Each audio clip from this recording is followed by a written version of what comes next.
What's going on, everybody? C4 here. Welcome back to the channel, and today we're here for Flashback Pink Slips, episode 30, the off-season here in Season 2 with the Hawaii Warriors. I gotta find a way to make that intro, the title of this, a little less confusing. But we're here for the off-season, where we get to go through free agency and the draft, and I'll run it all the way up to the beginning of the preseason. Obviously, we were a miracle team last year. Cinderella story. First year in existence. We found a way to go 9-7. I think we won 4 of our last 6, 5 of our last 6, something crazy like that. I actually want to see this. How many did we win of our final games? So we started with this one, right? So it was the Patriots. We lost one. Look, yeah, we won 4 of our last 5 to get into the playoffs. I had to force that Raiders win. As I told you, we're running through glitches and stuff like that, and we're still... Hopefully I can fix it. I don't know.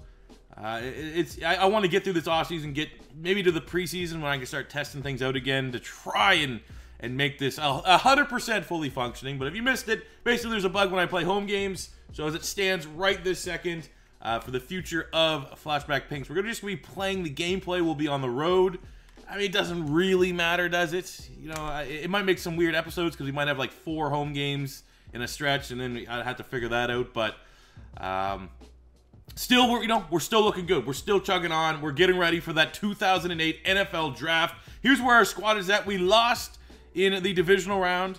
They poached some players. There's no ifs, ands, buts about it. They took away our starting quarterback. They took away our second wide receiver in Ted Ginn, and they took away the longest serving player on this squad back from when they were the Jacksonville Jaguars. Big John Henderson, our superstar dev D-tackle, has been poached. We got William Joseph now. I mean, we were looking pretty. You look at this team, you're like, gee, C4, only a year in. You look like, yeah, we won 5 games in a row. And then all it took was an ugly loss, an ugly 6.5-star loss in the playoffs to, who did we lose to? The Chiefs, was it? Aaron Rodgers, Priest Holmes, and the Chiefs. All it took is one ugly loss for all these players to get stonewalled. But look at that. That's something that we didn't know. Brent Grimes is a superstar X Factor. Probably shouldn't be, but he is. So that's dope. We're just going to make him... So there we go. I mean, we got the dev traits for sure. For sure we have the dev traits. But, you know, we don't have a quarterback. I have no idea what we're going to do for the quarterback. I think McCarron's went up a dev trait as well. If you've been watching the series, you know this guy is a stud. Even though he regressed 22 points, he still went up a star dev because you know he's important to this squad. I actually had to Google him. I've never heard of him in my life. He played for the Jets out of Northern Illinois. But, I mean, he's being a stud. Rudy Johnson regressed. Oh, my God. This is a team with... right now, I'll do this. I'll make Fitzmagic our starting quarterback as we enter the offseason.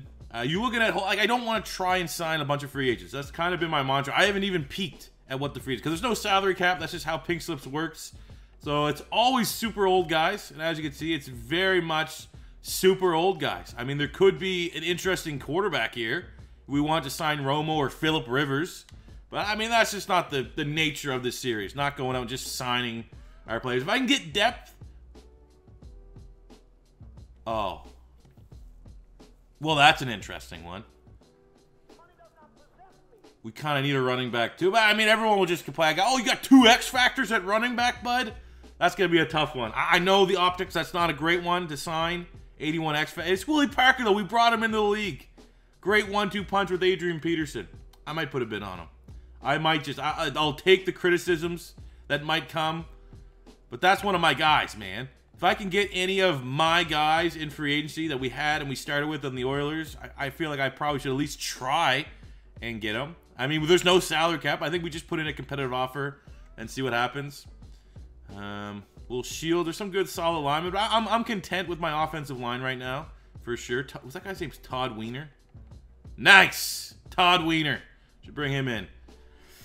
Some good dev traits there. A lot of veterans. I mean, we're probably fine, especially on the defense. Our defense has a lot more upside than our offense right now. I just feel like, don't second guess yourself. At the end of the day, C4, this is your series. And if you want to bring back your old running back, to be clearly running back, I'm going to put an offer in. Keep him till he's 30. We'll give him 4-5, and I'll give him $2 million signing bonus. I don't know if that's going to be enough to sign him. I'm going to give him one bid. I'll go 210. There we go. 4-year, 26.2. It's the #1 bid. If we can get him, that'd be awesome. Just because clearly he's going to be second fiddle Adrian Peterson. He's 3 years older. He's not getting much better. But I just think for what he meant to the series, we drafted him as a 64 star dev running back. And obviously we went through a lot of ups and a lot of downs. He was huge during that playoff run for the Houston Oilers. We won the Super Bowl. Clearly to be a running back 2 for this team that we kind of need a running back 2, especially with the big regression of Rudy Johnson. So if we get him, so be it. If not, we'll just keep on keeping on to the draft. Nice. Welcome back. We got one of our guys back. And in tow, we made a team worse in our own division. That is a big loss for the Oilers, not being able to resign him.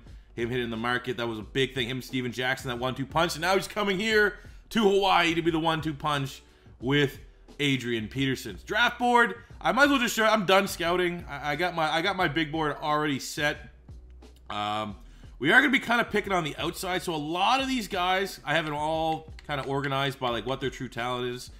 Pretty much anyone that's first round, supposed to go first round, we're probably not going to get them. In terms of positions that we really want, offensive line, like Dwayne Brown would be nice. He's probably going to be gone. Jake Long would be nice. He's going to be gone. The quarters, Chris Long, Matt Ryan. So I think just get the idea that we're going to have to get some of these guys that are second round but first round talent. I think I want Desean Jackson. No surprise about that. But you also got Jordy Nelson and Calais Campbell. Those would probably be my big 3. Josh Sitton at guard. Obviously, he was one of the best guards in the National Football League. You got Brandon Flowers at corner. Don't need a running back, especially now with the signing of Willie Parker. If we didn't get Willie Parker, absolutely that would put someone like Jamal Charles in play. Or Chris Johnson or Ray Rice. Just trying to get an elite run 2 punch. Because it's a meta. It's a running meta. Even though we throw the ball a lot, it's still a running meta here in this game. And you wanna get after it. So I know we're good there. So now really, I mean, obviously it comes to Jordy Nelson, Desean Jackson. I want Desean Jackson. The big pick is, do I go Calais Campbell or do I go Desean? I think there's 100% I should have my one of the 3. Desean Jackson, Jordy Nelson, and Calais Campbell. I should be able to get at least one of them.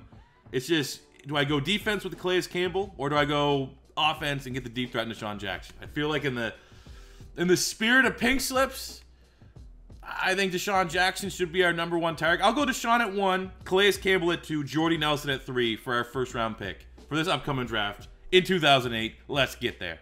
Here in the draft, you might as well just see the first couple picks. Who goes off the board? So at #1 overall, the Cardinals got Chris Long. At #2, the Buffalo Bills get Jake Long, no relation. Pick 3, Giants go Matt Ryan.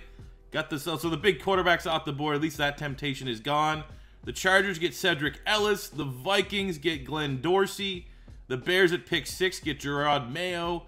The Raiders at pick 7 get Leotis McKelvin. At pick 8, the New England Patriots, Derek Harvey. Pick 9, Cleveland Browns get Ryan Clady. Pick 10, Dolphins, DRC. Lions at 11 get Brandon Albert. Cowboys at 12 get Vernon Golson. The Houston Oilers at pick 13 get Keith Rivers, uber athletic linebacker at USC. Pick 14, Seattle Seahawks get Aqib Talib. Godser Sherlis, I think he played for the Colts, goes to the Steelers at 15. Ravens get Chris Williams. Broncos get Sam Baker. Redskins get Dwayne Brown. There goes one of our ideal potential first-round targets at tackle. Pick 19, Carolina, Antoine Cason. Pick 20, Saints get Mike Jenkins. Pick 21, Packers get Jeff Ota. Pick 22, Bengals get Kenny Phillips. Pick 23, Marshals get CJ2K. We're going to have to be going up against that. Nice. And at pick 24, the Eagles, please don't get Desean Jackson. They get Donnie Avery. They went the position, but that sets up everything perfectly, even though there's some rumors he might have gang ties. Our first pick in the 2008 NFL Draft out of Cal, to pair with Megatron, we are selecting Desean Jackson, wide receiver from Cal. Number 10 in true talent, 73 hidden dev. Got the face scan looking on point, 95 speed, 97 acceleration. A perfect fit for Pink Slips. Our second pick, we just selected Cliff Averill, defensive end out of Purdue. He was a scheme fit, number 42 in true talent, getting him at pick 57, 68 hidden dev. I mean, obviously elite athletic traits, 88 speed, 88 acceleration. Definitely needs a little bit coaching up from the technical aspect, but is an A-plus athlete for us to groom on the defensive line as a rotational option early on. The third round, we have some interesting options for sure. Obviously, Joe Flacco could be the most interesting, but I have no interest in him being my quarterback right now. Outside of that, I think when you're looking at these players, maybe Tyvon Branch could be the best fit to be, you know, from a special team standpoint. William Hayes, obviously awesome, that, you know, the whole dinosaurs thing. Jeff Swartz on the offensive line could also be, I mean, that 39 reps on the bench press. I think we'll go Tyvon Branch. He's an A-tier athlete, should be able to contribute on special teams. Number 69, and we got him at 68, 67 overall, hidden dev, 96 speed, 95 acceleration. Again, fits Pink Slips, what we're looking for. Actually up again very quickly. So with that, I mean, we could just pick Jeff Swartz. I guess the going offensive line is probably the next best bet. 66 hidden dev, number 88 in true value. We got him at 71. Not a great pick. But not a bad pick. Obviously, that dev trait is important. Third round pick, and we're going to get Jacob Tamme. We're going to continue to build up the tight end depth that we have. He's 66 normal, number 85, and we got him at pick 89. More so, everyone's just going to be depth behind Delaney Walker, but that's pretty solid depth. Early in the fourth round, pretty easy selection. We only really have two options here, Ruben or Pierre Garçon. So absolutely, Pierre Garçon is the guy you want to get. 64 hidden dev, number 111. We got him at pick 103. Maybe that's a little low for him. But I mean, could be a, you know, a long-term slot developmental option. Another fourth round pick. We only have one potential option here. It's Ruben. I think I remember him playing for the Browns. So, you know, hey, 119. We got him at 121. 64 normal, very strong. Just should be solid D-line depth. Fifth round, we have a lot more options here, and we're definitely going to be going linebacker. We have David Hawthorne, who did his thing. Who did he play for? I feel like he played for Seattle and New Orleans. Jarrell Freeman and Aaron Henderson. I think I'm going to go Freeman. Remember, he spent some time in the CFL, so because of that, I will just de facto to him. 63, normal dev, 146 in true value. Got him at 153. Again, just, you know, at this point, we're going to be getting depth players. Sixth round, this is where, I mean, we could have waited. We have Justin Forsett, Wesley Woodyard, Danny Amendola. I just feel like, you know, not really a bad option here. Again, we'll just go Danny Amendola. See if he's slightly better than Garçon, Pierre Garçon. He's, you know, 171, just another slot guy we can add to the roster. Finish up the draft. Well, we got a third rounder, fifth, couple firsts that we can't draft. So really, we could draft Devon Best, Colt Brennan, or Danny Woodhead. Now, Colt Brennan, what's that black spot on the side of his head? Oh, that's just the outline of Hawaii. If you don't know about Colt Brennan and what this man was able to do, I mean, one of the greatest college quarterbacks of all time is Colt Brennan for the University of Hawaii. As a sophomore for the University of Hawaii, he had 37 touchdowns. As a junior in 2006, he came 6th in Heisman voting, where he had 63 total touchdowns in a single season. 5,500 passing yards, 63 touchdowns. And then in 2007, as he came a senior, and obviously that was the season he's just coming off, he was 3rd in Heisman voting, where he had 46 total touchdowns. So I feel like from a marketing standpoint, the fact that we still need a quarterback, the fact that this guy here is the greatest player the University of Hawaii has ever produced at the quarterback position. We need a quarterback. I mean, obviously, Ryan Fitzpatrick, you're going to have to try to beat him out. But I feel like Colt Brennan, he's the guy. He's the guy we got to go. Good God. 54 overall. He's a 54 overall. Normal def. And he's 25. But he's also a guy that's going to put butts in the seats. If our ridiculous one-year season... This is like any team signing Team Tebow. This is if, like, Team Tebow didn't go in the... I'm a Tebow fan. I'm not religious. but Tim Tebow is essentially my God, I guess. If I had to believe in a God, it'd be Tim Tebow because he is super religious, and I love everything he does. And if Tim Tebow didn't go in the first round, which he probably should have, if he ended up going to like Jacksonville, 5th round, 6th round, just what Tim Tebow would do from a media circus standpoint, from getting the fans out there. That's exactly what Colt Brennan is going to do. Even if he's not playing, Colt Brennan is going to put butts in the seats. But we are opening up training camp with a clean slate. Anybody that is on this roster, that quarterback spot, is going to have a chance to prove their worth in the preseason. And I feel like, Colt Brennan, you got Jamarcus Russell, we got Matt Moore, we got Seneca Wallace, we got Ryan Fitzpatrick. Colt Brennan could throw his mixed name in there. We could turn around and save the career of Colt Brennan because we went to the NFL. I don't even think he made the NFL. I think he went up playing like Arena League or something. So the greatest quarterback that's ever played on the island of Hawaii has now, at the dying moments of the 2008 NFL Draft, got selected by the Hawaii Warriors. Now, we gave him this massive hype, this massive introduction, this massive attention to this pick. Watch him be god-awful and not do anything. But he has an honest chance during the preseason. We literally just went pick by pick. A quick look at the draft recap. I mean, from a rating standpoint, from a base rating standpoint, not amazing. But we have just about, at least half these picks have hidden devs. We got Amendola with a hidden dev. Pierre Garçon with a hidden dev. Jacob Tamey, I think he's just normal. I think Schwartz is normal. No, Schwartz also has a hidden dev. Tyvon Branch, hidden dev. Cliff Averill, hidden dev. But the big pick is Desean Jackson, and one of my favorite players.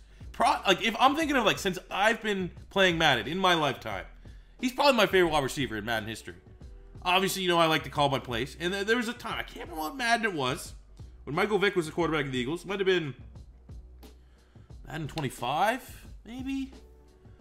He was unstoppable. If you got press man coverage, Desean Jackson on rookie or on all Madden would beat it every single time, and I would just scramble Michael Vick and throw it to Desean Jackson. My buddies, when we just play, couch sessions, they would get... I basically couldn't play the Eagles. This is before I was a semi-famous Canadian YouTuber. So, it's a solid draft, and we're going to have to, build around the team. But first and foremost, this preseason is going to be about finding our new starting quarterback. But for the rest of the league, we did kind of, peek in on the first top 10 picks. I mean, looking on the outside for, the big names where they might have landed. After we made our selections, Jordy Nelson is now on the Rams. We got Darren McFadden, who is on the Jets. Jonathan Stewart's on the Cardinals. Calais Campbell on the the Giants, low-key, have a super OP roster. And Calais Campbell, 74 hidden dev. Matt Forte go to the Chargers. Marty Bennett going to the Dolphins. Ray Rice to the Detroit Lions. Jamal Charles is now in the Cincinnati Bengals. That's pretty, that's a weird looking, that just sounds weird saying that out loud. Joe Flacco is adding more quarterback competition behind Vince Young there in Chicago. I'm trying to think of where else. Any other big names? Josh Sitton went to the Falcons, and he's a 75 overall in the 3rd round. Probably the best value pick after really the first. All right, I mean, that's pretty much all I could think of that we want to see from that draft class. Now we're going to get into the preseason. That is about where we'll end it today. We're almost at 20 minutes. I don't want to keep you guys here too long. Plus, we're having a quick turnaround as it's pretty much going to be this and realistic rebuilds until we have anything dropping for Madden 21. So, we'll probably have the preseason Wednesday. We'll do the whole Wednesday. But I want to get an idea about where you guys are feeling for this quarterback room. We got Seneca Wallace. Looks like the best athlete, but also is, it is what it is. We just, we don't have any ties to Seneca Wallace. We just got him because we lost Rex Grossman. We have Fitzmagic, who, is obviously coming with the greatest beard ever assembled. We got Jamarcus Russell, who, we could have easily pigeonholed Jamarcus Russell because of the greatest bust of all time kind of tag, but I don't want to say forced storyline. I don't want to force it. You know what I'm saying? I don't want to force it. But, it's kind of like that with Colt Brennan, but Colt Brennan's a guy that fits the narrative because he is easily, coming out. If you're a Hawaii team, if a Hawaii team existed in the NFL when Colt Brennan was coming out, they would have drafted him regardless. I think he went UDFA, right? They would have drafted him 4th round. Something like that. Just because the hype, would be insane. And we have a legit, you know, we got Jamarcus. Jamarcus was, what, 61? And he still had 98 throw power. Pretty good athlete. There's nothing good about Colt Brennan. So it could legitimately be and feed into Chip Kelly's ego that literally it's his system. And Colt Brennan was very much a system quarterback in Hawaii with June Jones, that air raid, right? That's why he had 60-plus touchdowns. And, you know, to a degree, that's kind of like, if you look at the draft last year, Cole McDonald when he was coming out of Hawaii. Insane numbers because it's the system in Hawaii. So, you know, Chip Kelly, like, if you're thinking of this from a normal standpoint, you'd be like, well, Seneca Wallace got some scrambling ability. Ryan Fitzpatrick has the, you know, the better technical aspects.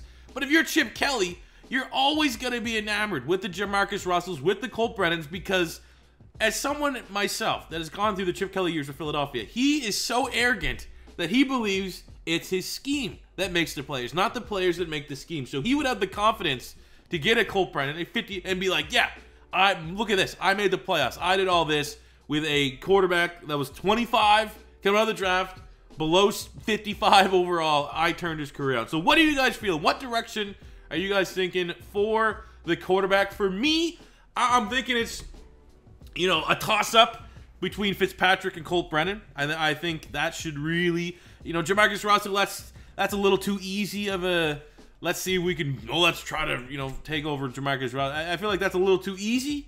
But I definitely want to get a feel for you guys on where you're thinking the quarterback direction should go. Who do you want to see, you know, perform well during the preseason and emerge as our starting quarterback for this 08-09 season? So I'm going to be looking forward to seeing that. But that'll do it for today, guys. We'll be back on Wednesday with the full recap of the preseason. I think we will probably do week 1, especially if it is a road game, because we can hop in and get some gameplay.